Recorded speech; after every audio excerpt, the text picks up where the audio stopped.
Welcome to the Rewriting Naruto series part 64. This is a series of videos where I rewrite Naruto, making changes to improve the story for my personal taste. Don't forget to like the video, subscribe if you haven't, and make sure ring notifications because the rewrites tend not to get shared by YouTube very often. And let's get going. Naruto jumped through trees, deep in thoughts. He and the rest of the Leaf Battalion headed back to the village after failing the mission. Naruto hadn't talked much since they failed. During this mission, during his last fight against Sasuke, he came to a realization. Crying and whining wouldn't solve anything. He wouldn't complain to his squadron. Pitying himself because of his failure wouldn't make him succeed. He had gotten tired of feeling sorry for himself, tired of complaining. Not that he complained too much to others, but mostly to himself. The piled up failures regarding Sasuke were always in the back of Naruto's mind, but now he had to dispel them in order to finally succeed. Some things were out of his control and would always be, but what he could control would be tamed and conquered. Once he returned to the village, Hervey Sage would teach him that new jutsu he promised, an ability that would apparently make Naruto far stronger, and so he could finally fulfill his promise to Sakura to bring Sasuke back. Naruto didn't know what happened to him. Why wouldn't Sasuke just come back to the village now that Itachi was dead? He was certain Sasuke still had bonds to the village, to his friends, after everything that happened between them recently, after what he did, pretending he was Sakura. He hoped Sasuke was okay, regardless of where he was, but Naruto just had a bad feeling about it. And then there was that encounter with Itachi in the forest. That's when we get to see the rest of what happened between Itachi and Naruto, and that exchange will remain the same, with Itachi shoving a crow down Naruto's throat. But in the rewrite, Naruto will be thinking about that while they return to the Leaf Village and not in his bed. Also, Naruto will be much more stoic and not depressed as he reflects about it. We cut to the scene in Madara's graveyard where Sasuke is remembering more of what happened during the massacre when Itachi cried, and Sasuke tells Madara that his story about Itachi was apparently true. That scene remains the same. Sensei, what do you think Itachi meant by that? Naruto asks Kakashi after he told what happened with Itachi. Kakashi narrowed his exposed eye as they hopped through tree branches. Itachi has always been a cryptic guy, even before what he did to the Uchiha clan. I don't see anything strange with Naruto's chakra, Captain, Neji said, staring at Naruto with his Byakugan activated. Then that crow you swallowed was probably just genjutsu. But just to be safe, we'll have Lady Tsunade and other specialists examine your chakra once we get back to the village. But he said he shared some of his power with me. What the hell was that all about, and what could it be? For all we know, he could just have been a shadow clone trying to stall you. You shouldn't dwell too much on Itachi's words. That man was a conniving bastard, and he's dead now. We can't get the intel we wanted from him, but at least he's been eliminated. I know, it's just that I feel like something is off. You know? For some reason, Kakashi felt those words carried weight. He felt like they came from a ninja with great instincts. Naruto. He had changed. This mission really made him mature. Never underestimate your gut. Why do you think that? I'm not sure. I just feel like maybe Sasuke's situation could get worse now.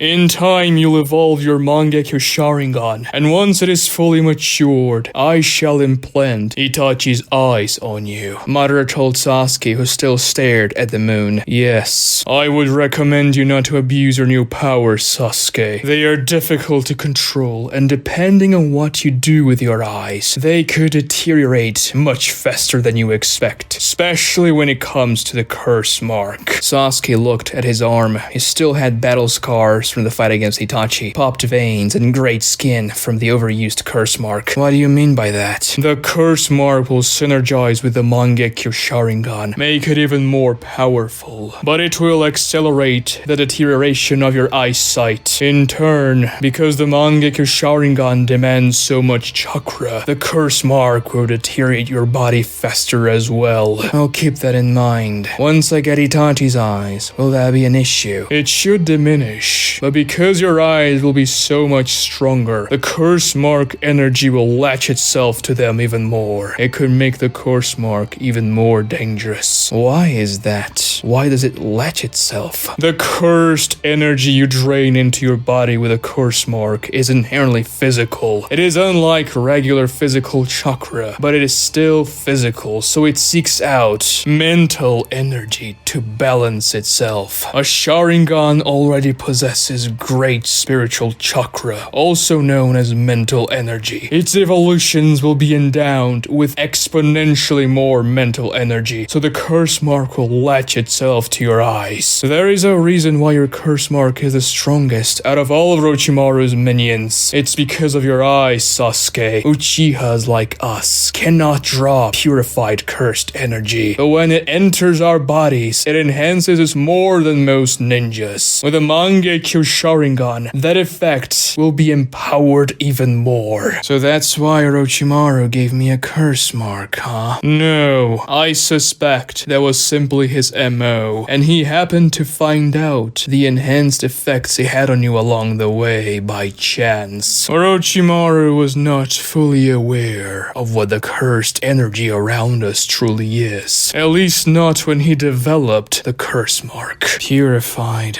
What do you mean by that? When you use the curse mark, you take in the cursed energy in its raw form. It's powerful, but it quickly destroys your body, makes you go crazy. The purified version is much harder to control, and it can also overwhelm the user. But once mastered, it enhances the body instead of degrading it. How can I purify it then? As I said, it is impossible for you, for us. Only one specific branch of ninjas can do that. The first Hokage's clan, I assume. Precisely. The Senju clan and its adjacent clans and relatives. Hashirama and a handful of others were capable of drawing in and purifying the cursed energy. They call it Sage Mode, for they thought they were drawing on the energy of nature itself. Ironic. Why is that ironic? If they knew what the so-called nature energy truly was, perhaps they wouldn't have tried to use it for their benefit. And what is it? I have been using it too. Remains. Not to worry, Sasuke. It's not something you should concern yourself with. So long as you're mindful of how you use your curse mark in your eyes, it shouldn't kill you. Those other clans, the relatives to the Senju, is the Uzumaki clan one of them?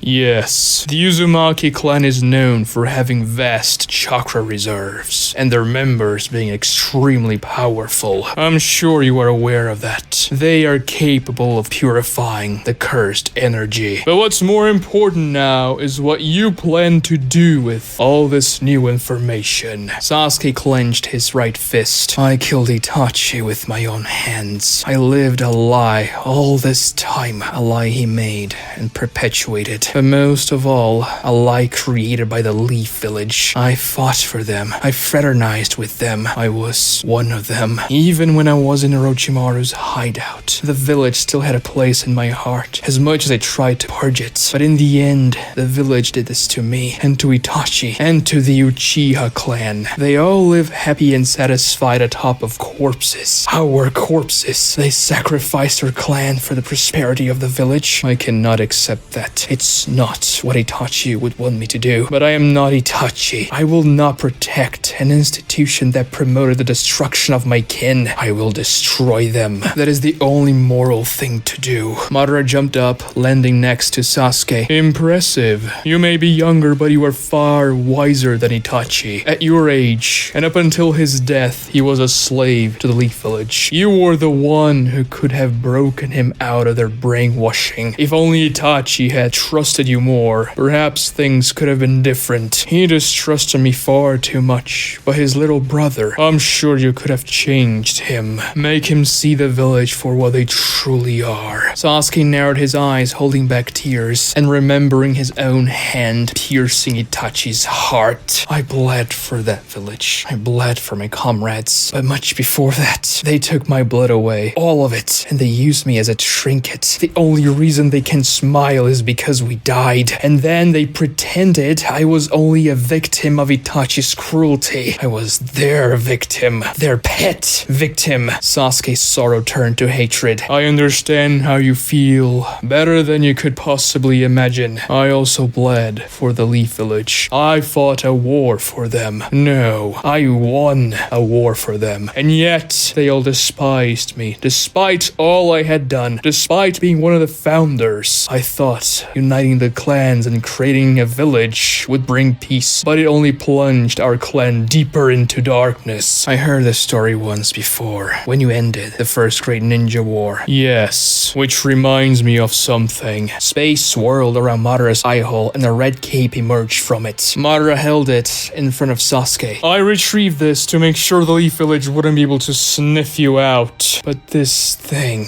it takes me back. The man who wore this cape was quite brave, but extremely foolish. Madara handed it back to Sasuke, who scoffed. Just like me fighting Itachi then. Sasuke grabbed the red cloak and closed his eyes. A tear of blood dropped from his left eye. He opened it, showing the pattern of his Mangekyo Sharingan, and the red cloak caught on black fire. It was utterly incinerated, and it ceased to exist in just a few seconds. I will restore the Uchiha clan my own way.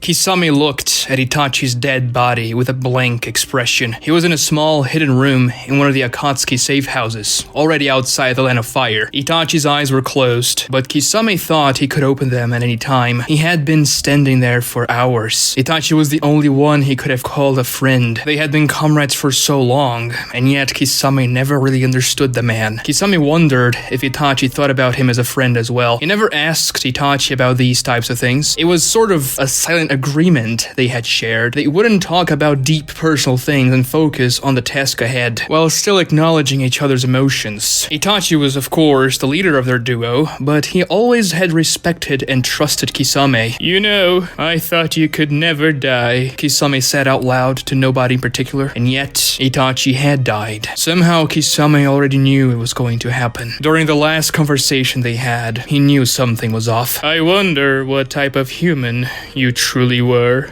A few days ago. Thank you for providing me with the bodies, Kisame, Itachi said, sealing and unsummoning 3 metal boxes where he had stored Kisame's water bodies. They were inside the Uchiha hideout. Kisame never knew this place existed. It looked like an old fortress, probably from the time of the Warring States period. Of course, but are you sure you don't want me by your side during the fight? No, I must be alone with my little brother. By all reports, Sasuke has gotten pretty strong. Aren't you afraid of dying, Itachi? There are things far worse than death, Kisame. Perhaps one day you'll understand. That's not what I meant. I don't want you to die. To Kisame's surprise, Itachi opened a warm smile. Deep down, you're a good man, Kisame. That response puzzled Kisame. He certainly wasn't a good man. Please intercept Sasuke's team and make sure he comes alone to meet me. Kisame stared at Itachi, trying to decipher what he was thinking behind those red eyes. They were impossible to read. Kisame knew one thing, though. Itachi was hiding something, but Kisame nodded. He would obey and carry out the mission to the best of his abilities. After all, loyalty was the only true virtue. Kisame didn't need to know Itachi's motives to be loyal to him. It was just that. He would fulfill his obligations, but he still didn't want Itachi to die. And yet, it seemed that was what Itachi himself was heading towards. Willingly. He did not understand the man at all. Good luck, Itachi. Thank you, Kisame. Those were the final words Kisame heard from Itachi's mouth. You've been standing here for 3 hours, White Zetsu said, interrupting Kisame's reflection. He came back to it and realized he was still staring at Itachi's corpse. He hadn't noticed Zetsu's arrival. Is that a problem? I don't think so. It's just I wasn't expecting you to be so full of sorrow. You find me incapable of emotion. No, more like you have the emotional range of a fish. Kisame lowered his head as if he had just taken a powerful blow and accepted defeat. You shouldn't mourn Itachi Uchiha. He was a traitor to the Akatsuki, Black Zetsu said. What? Yes, that's exactly what you heard. He has been a double agent working in fact for the Leaf Village all along. He actively worked against the Akatsuki's goals, fitting the Leaf Village with intel and halting our progress. You're lying. I am not. You know that, don't you, Kisame? Itachi has always been a weird one, even for our standards. Think about actions he's taken that seem to make no sense. They made sense, just not for someone loyal to us. He may have been weird, but he wasn't a traitor. He was. Where's your ring, Kisame? Itachi kept it. Itachi destroyed it with his Amaterasu alongside his own ring. The leader knows when the ring is destroyed, his informed me as much, and that's just one of the things he's done to interfere with our goals. Kisame looked shocked, thinking back and reflecting about things Itachi did. Him being a traitor would fit, but why? He's used you all this time to further his and Konoha's goals. You owe him no mourning. Kisame grunted in frustration and motioned to leave the safe house. Nothing changes with that, Kisame. Our plans still remain. What plans? How can I? Kisame stopped talking and left. After this, we get the scene when Toby reveals that he is Madara to Kisame. It happens right after Kisame leaves the safe house, where Kisame is reassured by the fact that Madara Uchiha, his former lord, is commanding the Akatsuki.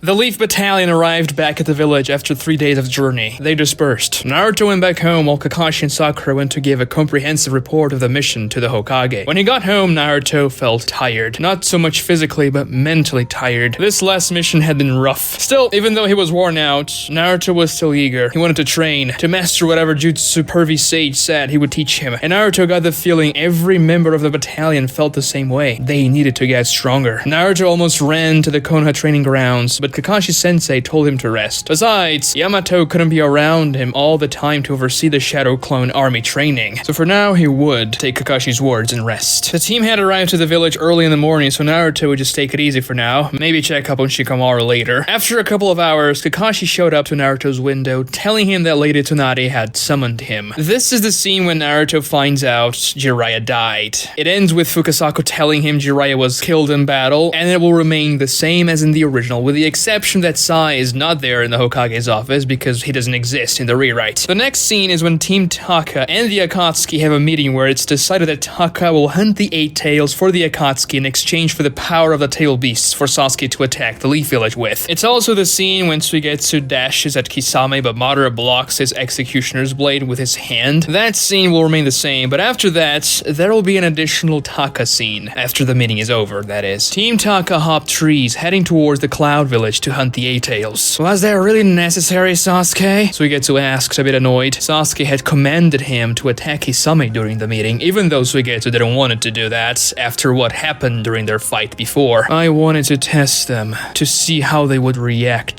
Madara is strong. I wonder if he's really all that. If he's that strong, he would just capture all the tail beasts by himself, Karin said. He has other goals, I know it. Capturing the tail beasts is only a part of it, and maybe because of these goals, he cannot capture them too soon. I don't know, those guys are shady, Sasuke. I don't trust them. Do you really think working with them is the best option? Don't misunderstand. It's not the Akatsuki that will use Taka. It's Taka that will use the Akatsuki. Karin blushed at what Sasuke said. He was so cool, and his chakra had changed. It had become more intense than ever.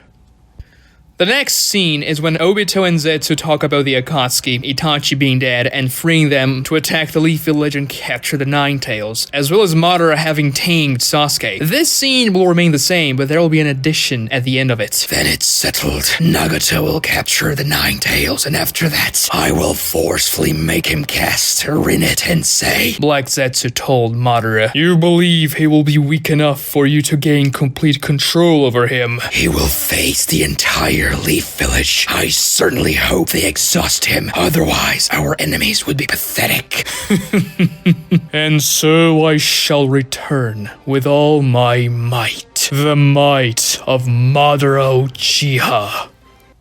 Danzo sat in a dark, sealed-off basement, drinking some tea when he received a mental message. Lord Danzo, Speak, Fu. it is done. Itachi Uchiha is dead. You can return to the village. Danzo couldn't help himself. He raised his cup up in the air to no one and smiled. Who killed him? Sasuke Uchiha. I see. Is Sasuke Uchiha returning to Konoha? No, the battalion who was sent after them couldn't track Sasuke after he killed Itachi. I shall return at once. Did anyone suspect your disguise? No, my lord. They have no idea. Shall I send a team to retrieve you and escort you back to the village? That will be unnecessary. I shall be back in 2 days. Very well, my lord. Fu severed the mind link. Danzo leaned back on his seat, gulping the rest of the tea and feeling so much lighter. The great problem Danzo faced ever since Hiruzen died was finally gone. If it wasn't for Itachi, Danzo would have become Hokage twice over already. 4 years ago. Danzo looked out the Hokage's office window. He observed the reconstruction of the Leaf Village after Orochimaru's invasion. The two Leaf Elders had gone to finish the bureaucracy procedures with the feudal lord to elevate Danzo to the 5th Hokage position. Orochimaru was a fool attacking the village like that. He had become a much greater problem than Danzo had imagined, but at least he cleared the path for him to become Hokage. He would deal with Orochimaru later. Danzo may have disagreed with Hiruzen, but killing him like that was a mistake, and he would take his vengeance. But now, he had the village in his hands, and he would do whatever was necessary to protect it, to make it survive. He was the only one brave enough to sacrifice not only his life, but his soul for his village. The office door behind him opened. Back already? Have you the paperwork? He said, still staring out the window with a smile. The room fell quiet for an eerily long moment, which made Danzo turn around and face the door. That was when terror imprinted itself in Danzo's face. It's been a while, Danzo, Itachi Uchiha said. What? You? What are you doing here? After Lord Hiruzen's death, I came here to make sure you would still keep your end of the deal. If you do anything to Sasuke, I'll leak vital intel to enemy nations and also kill you, Itachi said, closing the door behind him. He stayed away from the window so as not to be spotted. Danzo felt a cold drip of sweat running down his temple. I am aware of the deal. He looked around himself, expecting something. Do not worry. I did not kill any of the Root Anbu escorting you, but rest assured, they will not be coming to help you. Danzo narrowed his exposed eye. You don't need to worry, as I said. Your brother is safe. He will continue to be safe. You must also quit your silly dream of becoming Hokage, or I'll kill you. What? That was not part of the deal. I am altering the deal. Pray I don't alter it any further. Itachi's body turned into a murder of crows and scattered away. The office door opened again. The two elders appeared, holding scrolls and papers. What is it, Danzo? You look pale. I cannot be Hokage. What? Why not? We've already finished the entire process. All the bureaucracy. It wouldn't be right. Not with the history I had with Hiruzen. Besides, I can do my job better from the darkness, he said, passing by the two. So who do you suggest? Didn't that fool Jiraiya just return to the village? Danzo said, leaving the room without even looking at the elders. Danzo looked at a mirror in the basement where he was hidden. Even though you tried, at the end, Itachi, you could never escape the threads of destiny, Danzo said, remembering the night he tried to overtake the Leaf Village a few weeks ago. Itachi sent a shadow clone to stop him. If Itachi had gone in person, Danzo would be dead right now. But Danzo understood why he couldn't do it. He had to make preparations to die. He had to give his little brother everything he possibly could. That had always been Itachi's greatest weakness. The one Danzo used to manipulate Itachi for the benefit of the Leaf Village. Now everything Danzo had to do was to finally become Hokage. Picking back up with the scene when Naruto learns about Jiraiya's death, there is only one small change that will happen before Naruto leaves Tsunade's office. The dialogue will remain the same, but Naruto's face will remain more stoic. He won't scream or lash out. The scene of Naruto meeting Iruka during the day and rejecting his invitation to go to Ichiraku Ramen will remain largely the same, except that Naruto's face will be again more stoic and not so obviously depressed. Naruto will stay in his home for a while without saying anything, and just like in the original, at night he will go out for a lonely walk in the Leaf Village streets. The cool night breeze hit Naruto's face under the stars as he made his way through his village, which at that time late at night had its streets all but deserted. Naruto Uzumaki! Someone screamed at Naruto as he was going down a concrete staircase. He turned around and saw Hanabi Hyug. Tears streamed down her Byakugan, which had its veins flared in utter hatred. Naruto had seen eyes like that before, all those years ago in the hotel hallway when Sasuke saw Itachi again after a long time. Eyes of hatred that sought death and revenge. And now those eyes were aimed at Naruto. Naruto lowered his eyes, knowing why Hanabi was there. You murdered my father! She screamed. Hanabi hadn't been in the village for Naruto's Takeshijo against Hiyashi. She was attending the Chunin exams in the Grass Village, and apparently she passed, for Hanabi wore the Leaf Village Chunin vest. And you threw my sister in jail! That was not me. Hinata has changed. Shut Shut up, you murderer, you beast! You monster! Hanabi, your father was a horrible person. He ordered the killing of his own bastards. He tortured the branch family of your clan. He covered the fact that another Hyuga killed your mother because his treatment of the branch family was so bad, just to keep himself looking good. He mistreated Hinata so much, he joined Danzo's army. Lies! All lies! All those are lies! They're not lies. Your father, he had it coming. How dare you! You would never know what I'm feeling! You killed your own father, you nine-tails demon! Hanabi dashed at Naruto screaming and thrusted a Hyuga palm strike with ferocity. But Naruto casually caught her wrist before the palm reached him. She pushed with all her strength, but Naruto's arm did not budge. She simply couldn't move past his guard. He was so much stronger. I know how you feel, Naruto said with an emotionless face. You could never know! Hanabi launched her other hand towards Naruto, aiming another palm strike. Naruto caught her other wrist as casually as he caught the first one. He held both her arms as she wailed and tried to strike Naruto, but he didn't let her wrists go. He was overpowering her. He was a child fighting a man. Let me go! Let me go! You're not gonna listen if I let you go. Shut up!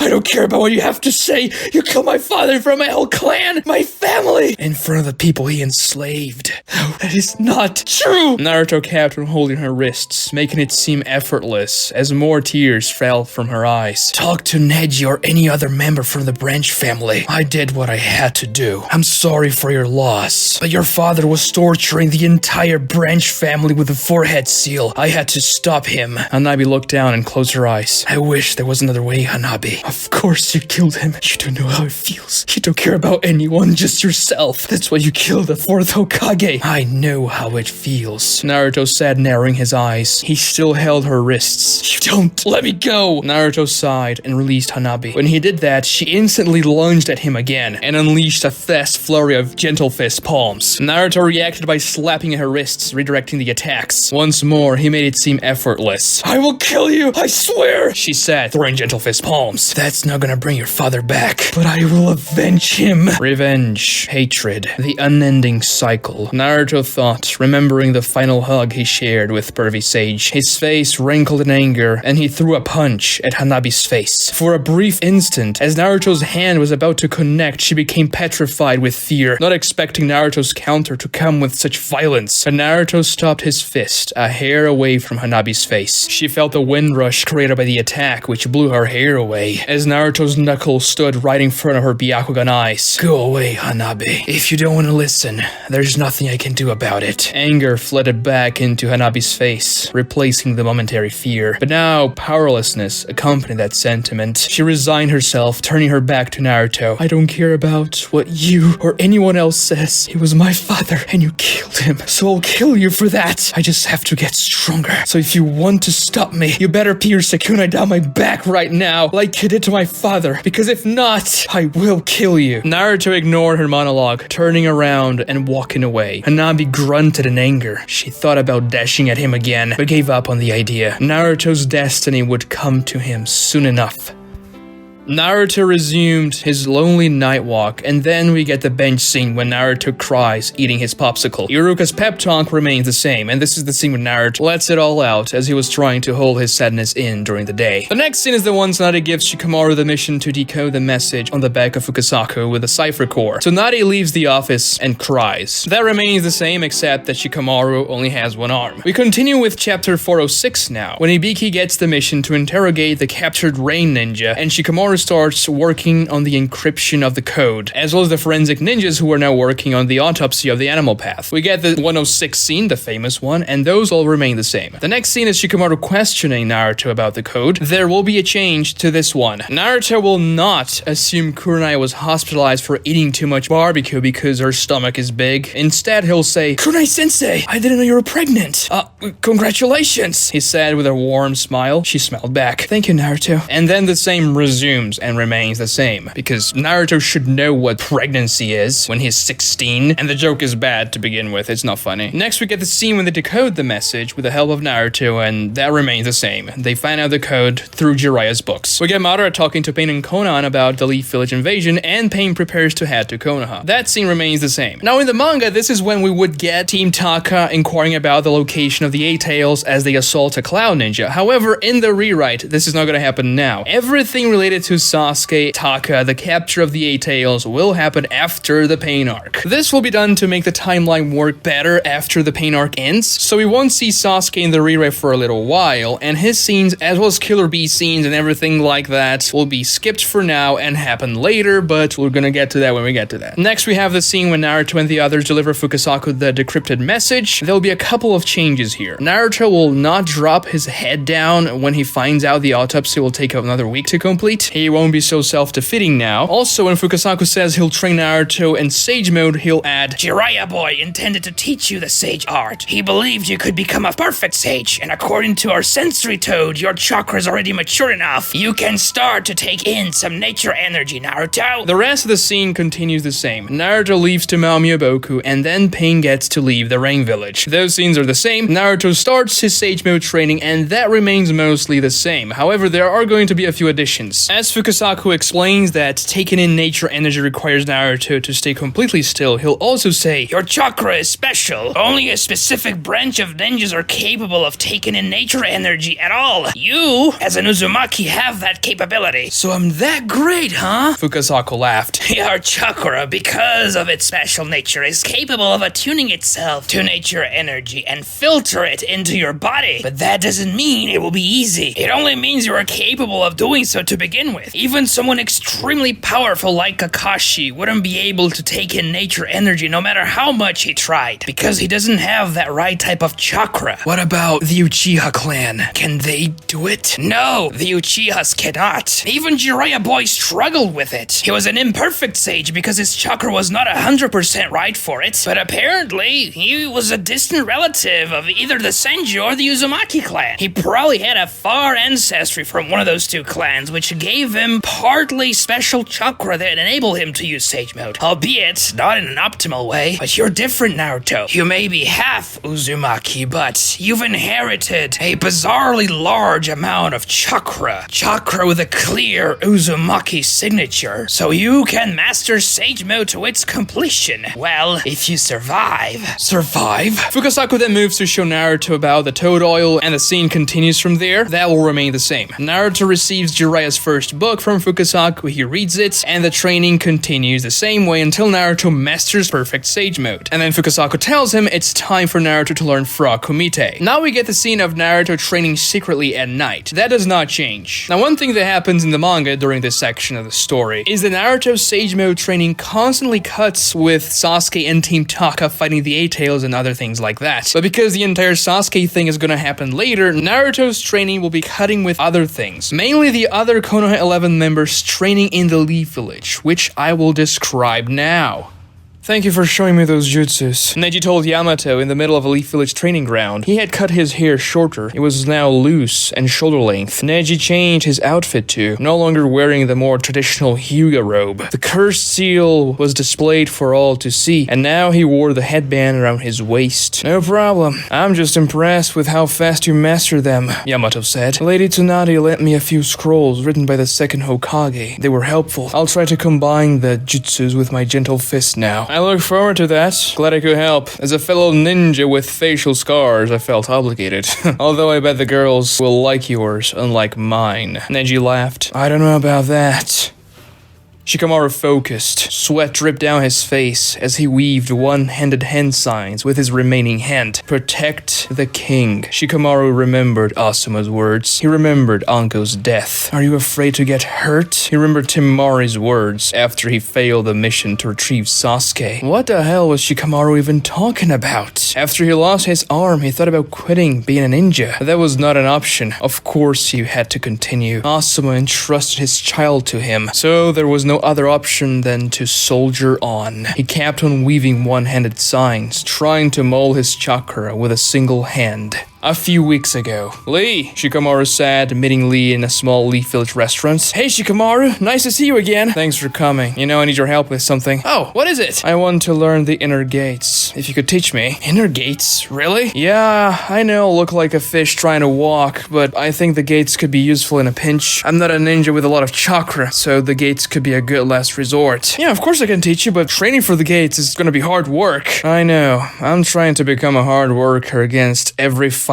of my being, Shikamaru said with a smile. He remembered that exchange with Rock Lee as he still practiced one-handed signs. He managed to master the first gate, albeit he couldn't use it for very long. And that had already paid off. He managed to save Choji's life because of it. The gates were difficult to learn, but he managed. Now he had to master one-handed signs. According to Naruto, Sasuke had mastered them. Shikamaru was not a prodigy like him, but he had to give it his best shot. That boy, he never leaves his room anymore, Shikamaru's mom told Shikaku, his dad. They were in the kitchen. I know he's been through a lot. Asuma died, he lost his arm, but he should have dinner with us sometimes. Shikaku smiled, looking at his wife. Shikamaru is becoming a man. He's working hard. So for now, let's give him some space.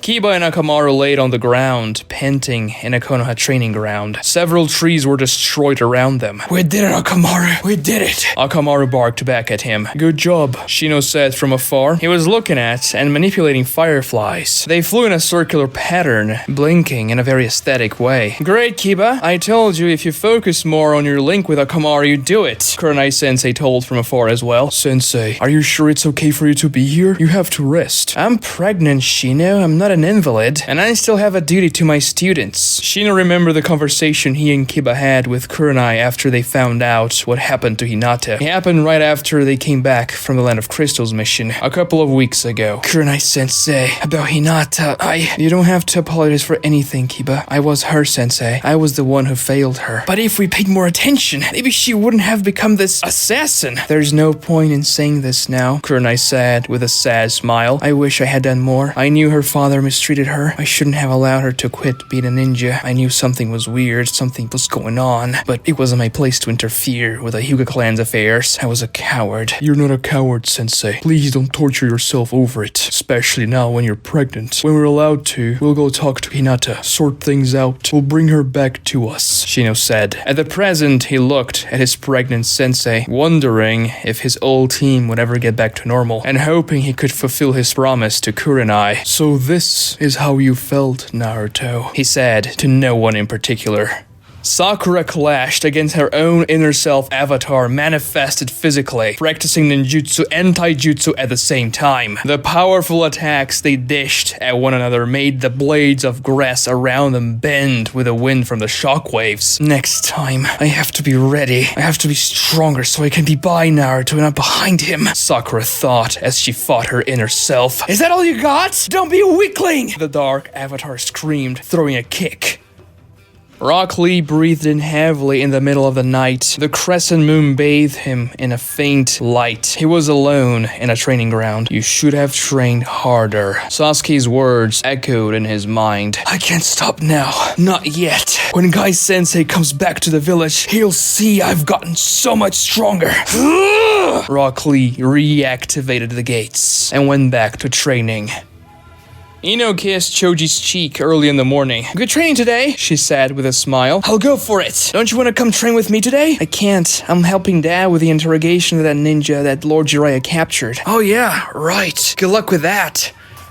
Neji's team lined up in front of him after an intense training session. Hanabi, Kogoro, and Shoto. Hanabi wore her Leaf Village Chunin vest. The two boys did not. But even though she had been promoted, Neji noticed she was miserable. During training, her eyes oozed hatred, and she had become careless and unpredictable. That started when she returned to the village, and Neji understood why. Finding out your father had been killed was a terrible thing, one he could relate to. Neji was conflicted because within himself, he was glad Naruto killed Hiyashi. But she had to try to be respectful towards her feelings. Now that Hanabi has been promoted to Chunin, she may be assigned to other missions and teams. I know we haven't been a team for a very long time, but we'll continue to work together until Kogoro and Shoto are promoted. I like your new style, sensei. Well, thanks, Shoto. So now that Hanabi is a Chunin, does that mean we'll have to find someone else to take the Chunin exams with us the next time? Kogoro asked. Yes, we'll find someone when the time comes. But good training today, guys. The three younger ninja motioned to leave. Hanabi, a moment, please. The girl stayed behind. Yes, sensei? She tried to be respectful, but Neji could feel her discontent. Your moves, they are different, are they? Yes, Hanabi, they are. Was my performance bad during training today? Not necessarily, but it was dangerous. If you're careless like that on the battlefield, it could cost your life. That's fine. Hanabi turned away, but Neji held her wrist, not letting her leave. What? Hanabi, I cannot have you like that. As a ninja, you will experience loss. If it affects you that much, then I'm afraid you shouldn't be going on missions anymore. She began to cry suddenly. Your friend, the demon fox, he killed my father. Your uncle, and you did nothing. You only stood there and watched. Even if I wanted to do anything, your father was torturing me and the rest of the branch family to provoke Naruto. We could not move. You're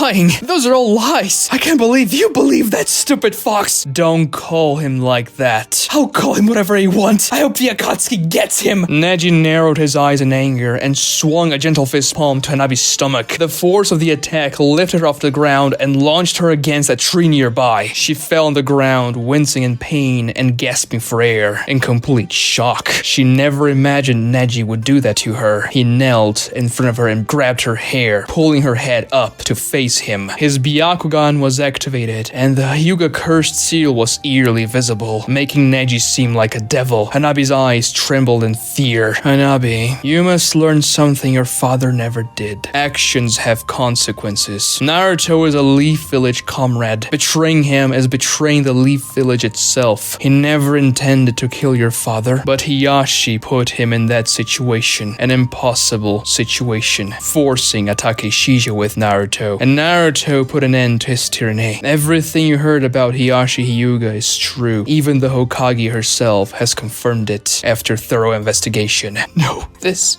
cannot be. Neji cocked his head. You attacked Naruto, didn't you? Hanabi gasped, not knowing how he realized that. He told you? No, but I could tell from your body language. I can also tell that you failed, of course. Naruto is much stronger than you. He's much stronger than me, and that's why you were acting like that during training. Angry at your powerlessness. But anger alone, it won't make you grow, Hanabi. It won't make you stronger. It will only make you a poor shinobi. You need a purpose to that anger. I have a purpose. I will kill Naruto Uzumaki. I know you won't, and you know you won't. You're saying this because it's what you think it is expected of you as Hiyashi's daughter, and because you're trying to somehow fill the void, but you're not that type of person. Fortunately, you took after your mother. Think about what she would have done in this situation. No, I can't forgive him. Maybe not now, but once you accept what Hiyashi was. He was not a bad person. Those are lies. You were probably the only person in the world that had this opinion of him because he hid everything from you. Ask any Hyuga from the branch family, and hell, any Hyuga from the main family, and they'll tell you horrible stories. But just because your father was like that, it doesn't mean you will as well. You just can't lose your way. But he killed my father. He did, and he's also a great person. One day Naruto Uzumaki will prove to you he doesn't deserve any of your hatred.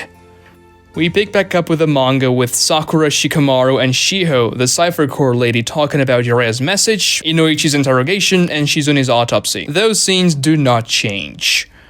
The following day, Izumo yawned early in the morning. Didn't sleep well? Kotetsu asked. Not really. I don't know why, but my pillow's feeling a little off. Maybe you need a new one. I guess. They were in an advanced post cabin, just outside the Leaf Village. They were assigned on a mission to take checkpoints and resupply ninjas going on missions nearby the village, or other ninjas that were on watch. Iwabe, a member of the Hokage Guard, had joined them a few minutes ago. I need a few additional paper bombs and kunai just in case. I think our squad may have found a place where some smugglers are hiding, Iwabe said. On it, Kotetsu said, sifting through a few wooden crates. A lightning flash brightened the sky, followed up by a thunderclap that rattled the cabin, and heavy rain began to fall on the glass of the cabin window. Huh? That's weird. There were no clouds in the sky like 10 minutes ago, Izumo said, looking out the window. A knock came from the door. It's probably my squadron. I guess they want some shelter, Iwabe said, moving towards the door. As he was about to touch the handle, a dark metallic rod broke through the wood and impaled Iwabe through the heart, exiting from his back. Iwabe! Kotetsu screamed, summoning his large blade. Iwabe fell to the ground,